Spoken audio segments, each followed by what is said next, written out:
Hi, welcome to Bookmark. I'm your host, Don Noble. Today's guest is the Birmingham poet Ashley Jones, Alabama's new poet laureate. Ashley Jones is the author of 3 volumes of poetry, most recently, Reparations Now. I spoke with Ashley Jones in the lecture hall on the campus of the Alabama School for the Fine Arts in Birmingham, Alabama.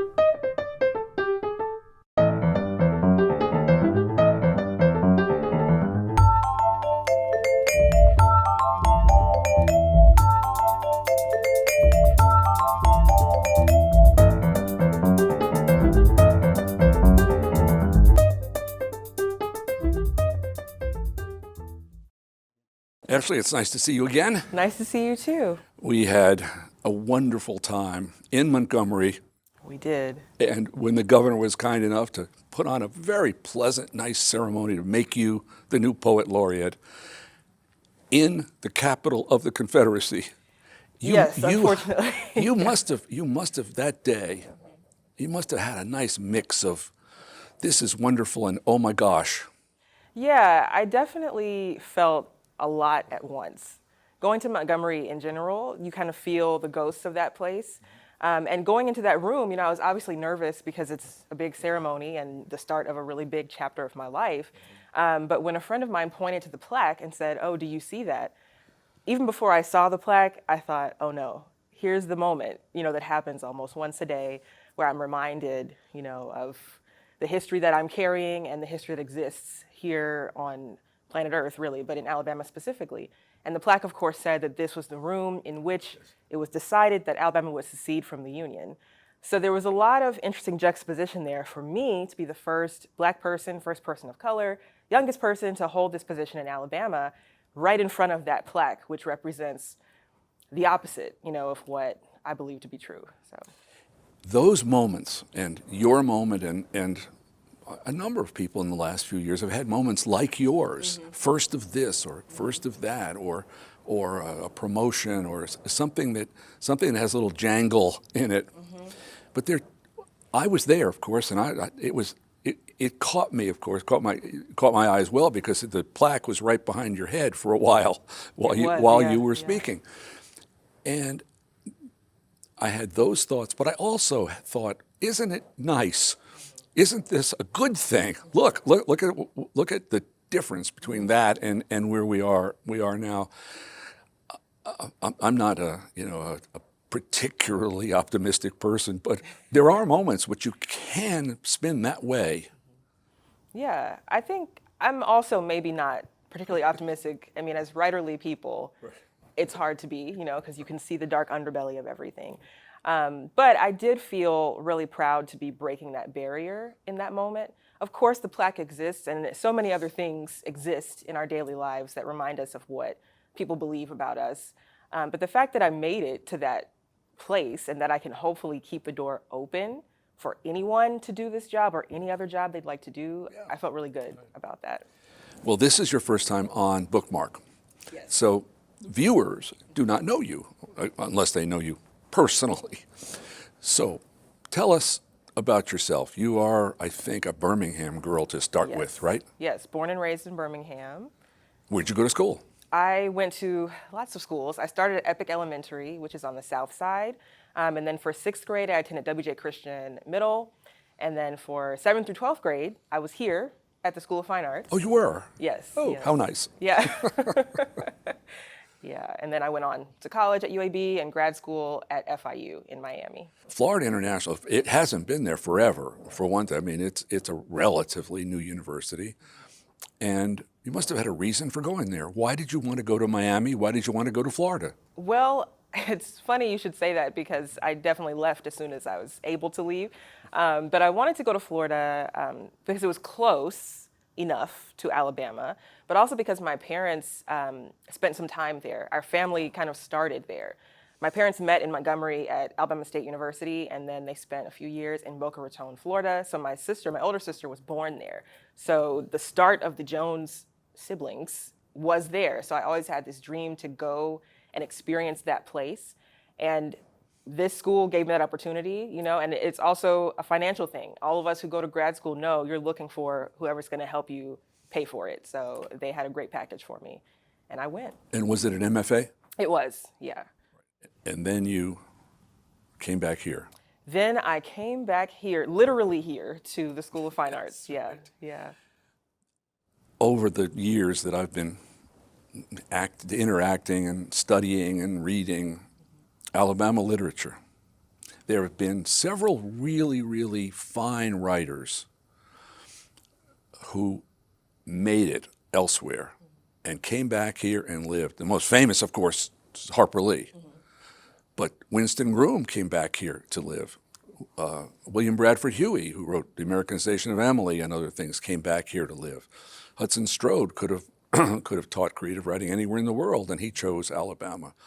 And I think one of the things, not all of you have the same thing in common, but in part, you had family here, of course. Yes. But it was also a kind of urge to get back there and do something. What did you think to do? What did you plan to do? Well, I had fallen in love with teaching at the high school level. When I was younger, I thought I was going to, go through my grad school years and then go straight to professorship and work my way to university president. That was my big goal. Right. I've always been somebody with really big goals. But during grad school, I did a lot of work with high school age students with spoken word. I did some volunteering during my 3 years, and every summer I would come back and work at the Ada Long workshop at UAB with high school students as well. And I just really learned that age group, and it's weird that y'all are in here listening to me talk about you, but that age group, they're students behind the cameras. There's something really magical about watching them understand that they have a voice, that voice has some power. But I also wanted to be this age group because teachers do have a lot of power to deter people from reaching their dreams. A lot of people, including my dad, remembers the teacher who told him he wouldn't amount to anything. Now, of course, he used that, and it was a first grade teacher, so he could have, at age 6, decided. Well, that's a little premature. Right, exactly. But she was, for some reason, wanted to tell him that he was, never going to be anything, and he used that as fuel, to be someone. But he never forgot that. And in my life, of course, everybody has had instances where someone has said something to them that makes them feel like they can't be what they want to be. And so I thought, well, if I'm at this level, if I'm teaching at this level, maybe I can intercept, and let the students know you can do anything you want to do and encourage them on their way. So we came back here, and I have, in my position, a list of things you've done in and for Birmingham. Okay. since you returned.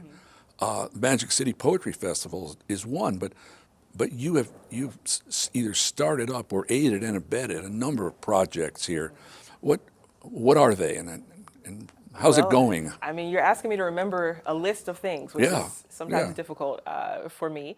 But we'll start with Magic City Poetry Festival. Yeah. That's a nonprofit organization, and our main event is an annual festival during National Poetry Month, or during April. And our big mission is to allow everyone in Birmingham, and now anybody, because we all have online events as well, but anyone who's able to interact with our events, we want them to experience poetry and to have access to amazing poets from anywhere, from Alabama and beyond. And it's always free. You never have to pay to come to our events, which of course is difficult on the back end, but Well, you have at other times and places mentioned how important it is that it be free. Yes. I mean, you raise some grant money, you raise some funds. It's interesting. You of course, people are more likely to go if it's free, I guess. But you don't want to keep anybody out for, I don't know what, $2 even or whatever. Right. Yeah, I just don't want anybody to feel like they're not welcome. There are so many hierarchies created in academia. We know that. And even those who say that people who aren't academics shouldn't engage in certain activities like poetry. But for us, making it free and including all kinds of poets in our programming eliminates that whole situation. Anybody can come to anything. There's no barrier to experiencing art. And there's no qualification on how many degrees you need to be celebrated as a poet. And you have the fearful open mic sometimes. Oh, yes, we do. Yes, well, I have experienced that different ways with different levels of success, let's just say. You, even back in December, I think you were still feeling some grief at the death of your father. And I have, in different times, I've seen that you have a poem to your father. And although I don't suppose this is of great importance, we can dedicate this show to the memory of your father. It's always of great importance to dedicate anything to my dad, so I'm glad. And let's start. This is a poem about your dad. It is. It's actually the poem I wrote to read at his funeral, which is a strange assignment, a strange prompt, but it had to be done. So, for Donald Lewis Jones. Dad, every blade of grass wears your name. On the wind, you laugh in great swaths of air.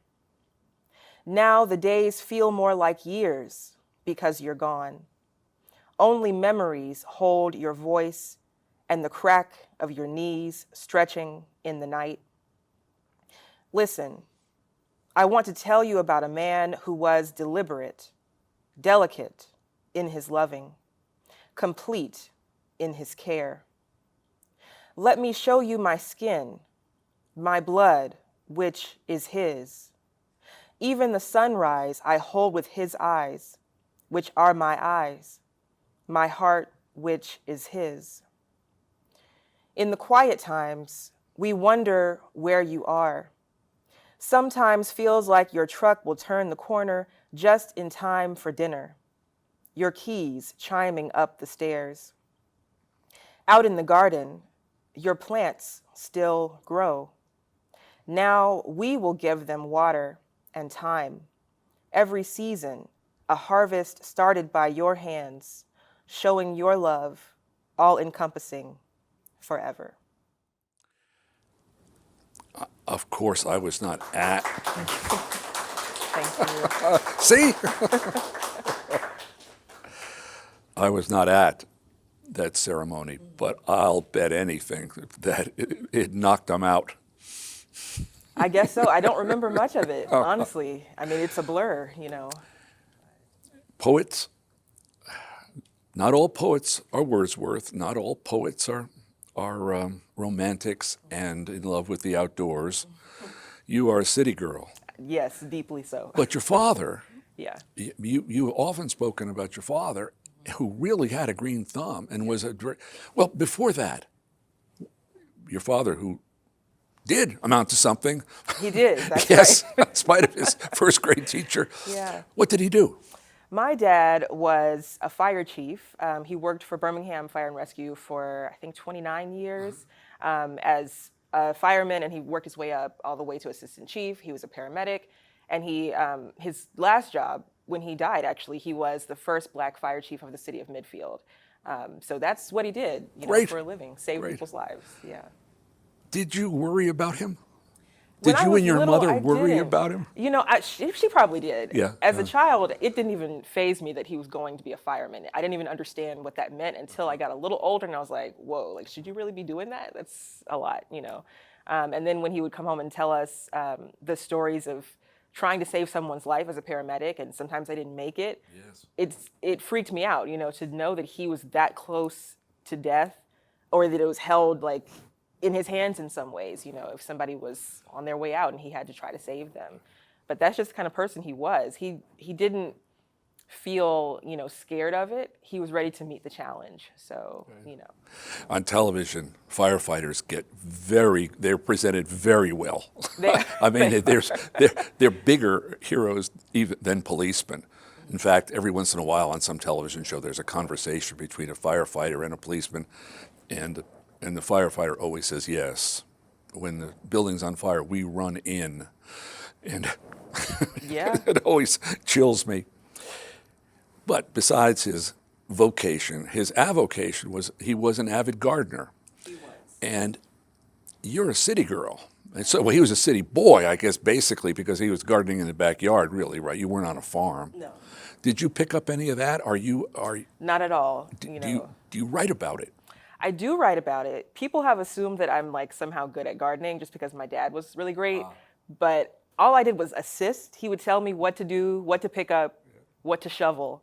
I have no real, innate magic with gardening at all. But he did. He was incredible. But you do have a vegetable poem. I do have a vegetable poem. and at one point it has a list of vegetables. It does, indeed. What is this? What is this poem? This poem is from my first book, actually, and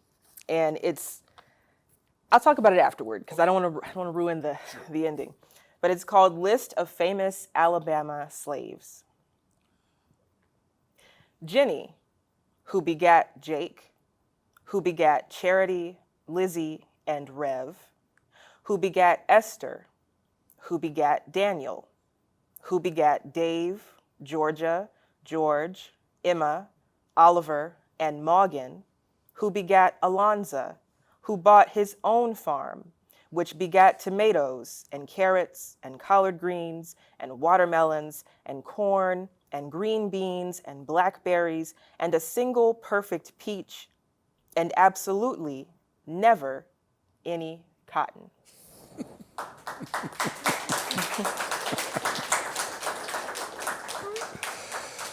Absolutely never any cotton. Never any cotton, no.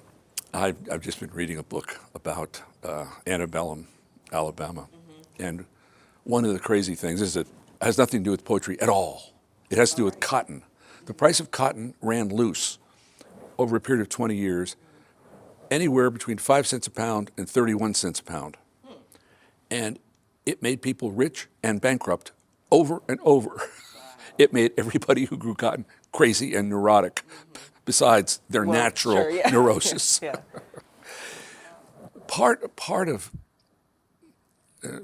I have watched a couple of interviews that you've done. I heard you on public radio and Good Morning America as well. I saw you there, and one of the things that you and a number of all of us who live here insist on is that there are things that are missing or wrong with Alabama, but they're also missing and wrong everywhere. Yes. This is not like the dark spot in a kind of flawless universe. Right. And one of your poems is very specifically about, what is it? It's y'all. Yeah. What is what's the real title? All Y'all Really from Alabama. Yes, right. And you read that on television. I did. Didn't you? Yes. I did, yeah. I definitely wanted this message to be the one that came from an Alabamian on national TV. Because as you said, people do assume that the South is the only keeper of these sorts of things. Now, obviously, we've got a lot to work on. I'm certainly not saying we're perfect because we're very far from it. But even if you look historically, and this poem touches on that, if you go all the way back to times of slavery, you can't say that the South was the only place that benefited from the institution of slavery. The entire country did, and there were other ways of oppressing people. If you didn't own a farm where slaves worked, you had other ways, of oppressing, in the law, in housing, what have you. So I'll read this poem, I suppose. And it begins with a quote from Dr. King. The quote reads, "The straitjackets of race prejudice and discrimination do not wear only Southern labels. The subtle psychological technique of the North has approached in its ugliness and victimization of the Negro, the outright terror and open brutality of the South." And that's from Dr. King's book, Why We Can't Wait. All Y'all Really from Alabama. This here the cradle of this here nation. Everywhere you look, roots run right back south. Every vein filled with red dirt, blood, cotton. We the dirty word you spit out your mouth. Mason-Dixon is an imagined line. You can theorize it or wish it real, but it's the same old ghost, see-through, benign. All y'all from Alabama. We the wheel turning cotton to make the nation move. We the scapegoat in a land built from death. No longitude or latitude disproves the truth of founding fathers' sacred oath. We hold these truths like dark snuff in our jaw. Black oppression's not happenstance, it's law.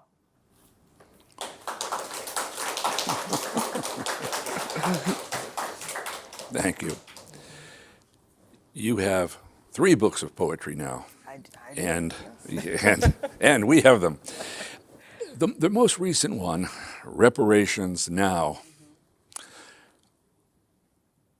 I've been alive a long time, and the active discussion of reparations, I mean, it was a whisper decades ago. Something should be done. But in the last 5 years or so, it's become a real national discussion. Not only, well, I think we just moved maybe past something should be done to what should we do? And of course, part of it is money, part of it is not. You and I spoke about this one day. I think Ta-Nehisi Coates did more with his essays in the Atlantic Monthly than almost anybody else in the country to articulate what it was that needed to be done and what he thought should be done. But you have a book now, Reparations Yes, Now, I do. and there is a section in one of your poems that's particularly apt for, it's section 5 of, what is the poem? The poem is called Reparations Now, Reparations Tomorrow, Reparations Forever. Ah, well, there's an echo. Yeah. From someone else we know, and maybe we love him. I don't know if we do, if we don't, but. Yeah. Some must. Anyway. Yeah. Good old George Wallace. And it's a long, the poem is how long, actually? It's 5 pages, I think, long, and the sections aren't all like a full page. A lot of the text is taken from George Wallace's 1963 inauguration address, so it's sort of a collage in that way, and there's a couple of sections which are just my words, including this last one that you're talking about, which I guess I will read at this time.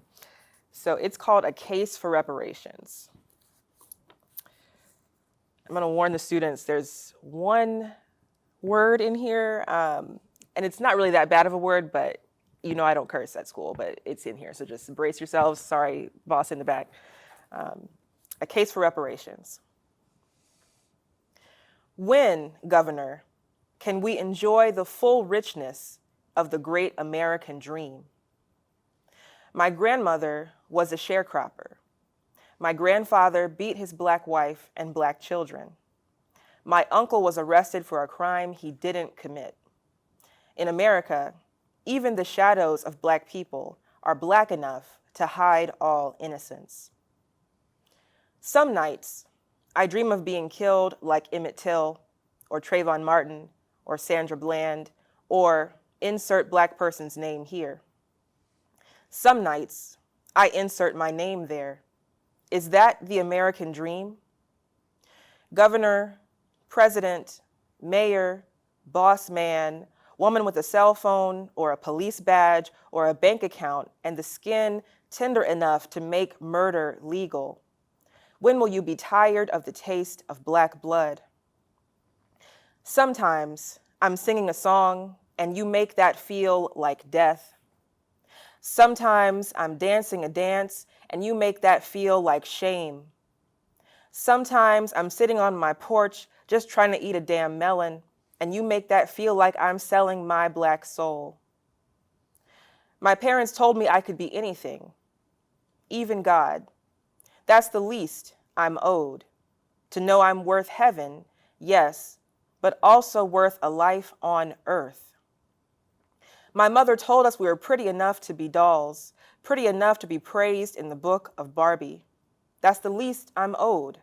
A face, skin, hair, so obviously, inherently, objectively beautiful. It's frozen in plastic and sold to kids all over America to hug and love and look at with the eyes of dreams. What, you think all I want is money? What, you think money can ever repay what you stole?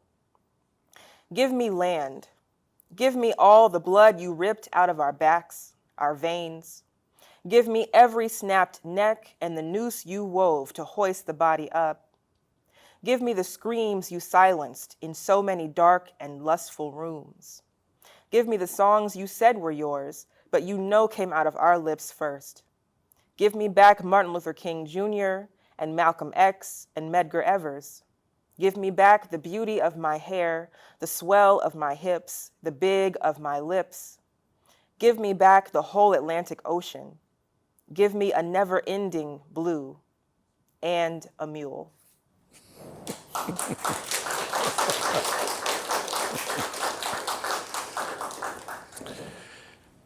Well, that's just terrific. Thank you. Thank you. You have, I know you're writing poetry all the time, but, well, let's just say. Right, yes. In a perfect world, I'm always writing poetry, all the time. But you're working on a book of essays. I am, in theory, I am writing a book of essays, and it's about Black women poets who have influenced me throughout my life. Yeah, so I'm sort of mixing craft essays and personal essays in that book. And you're going to talk about poets other than Lucille Clifton. Yeah, I mean, she's in there. Obviously. She's the heroine. She's the heroine of your poetic life, isn't she? She really is. Yeah, yeah. I call her my patron saint of poetry, and I never met her on planet Earth. You know, she passed away, I think in 2010, I want to say.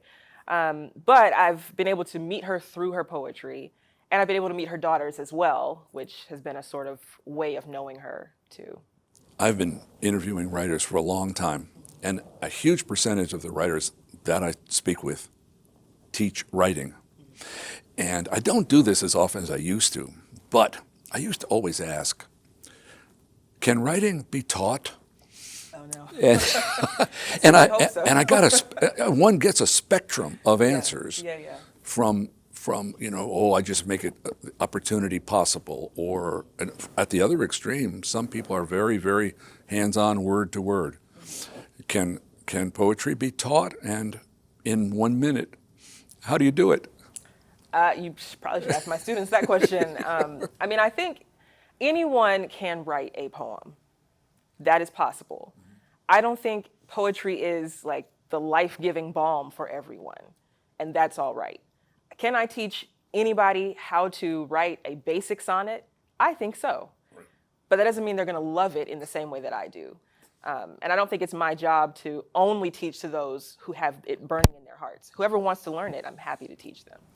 And when you teach people, even to try to write a poem, it almost, the same thing is true for fiction or nonfiction as well, it always makes better readers and people who enjoy reading more than they did before they tried to write.